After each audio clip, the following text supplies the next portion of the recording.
السلام علیکم ورحمۃ اللہ وبرکاتہ۔ محترم بھائی نے یہ پوسٹ بھیجی ہے جی، آ گیا نور، وہ نور والا جس کا سارا نور ہے۔ اس میں عثمان بن ابی العاص رضی اللہ عنہ کے حوالے سے ایک روایت لکھی ہے کہ اس کے الفاظ یہ ہیں جی کہ کہتے ہیں قال اخبرتنی امی قالت شہدت آمنہ لما ولدت رسول اللہ صلی اللہ علیہ وسلم۔ یہ والی اس میں روایت درج ہے طبرانی کبیر کے حوالے سے، اور طبرانی کبیر کے اس میں 2 نمبر دیے ہیں، ایک 355 ایک 457، یعنی 355 اور 457 نمبر پر یہ روایت درج ہے جی۔ بالکل ان دونوں جگہوں پہ یہ روایت آتی ہے، تو دونوں کو ہی دیکھیں تو دونوں میں مرکزی علت جو ہے وہ بھائی اس میں عبدالعزیز بن عمران ہے۔ یہ روایت تو ثابت نہیں ہے نا۔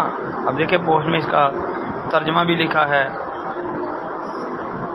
کہ عثمان بن ابی العاص بیان کرتے ہیں، وہ فرماتے ہیں کہ ان کی والدہ نے ان سے بیان کیا جب وہ ولادت نبوی کا وقت آیا تو میں سیدہ آمنہ رضی اللہ عنہا کے ہاں حاضر تھی۔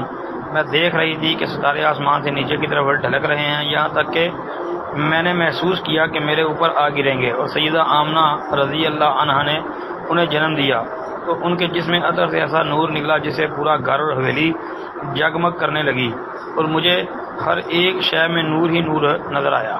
اچھا جی، یہ روایت ثابت نہیں ہے، منکر روایت ہے بھائی۔ یہ سند میں یہ راوی ہے جی عبدالعزیز بن عمران، یہ مجروح راوی ہے، اس پر محدثین نے شدید جرح کی ہے۔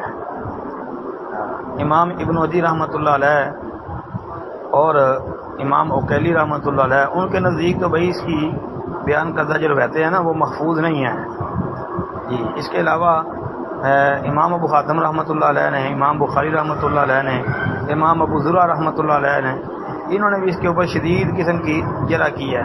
امام نسائی نے بھی اسے متروک الحدیث قرار دیا ہے۔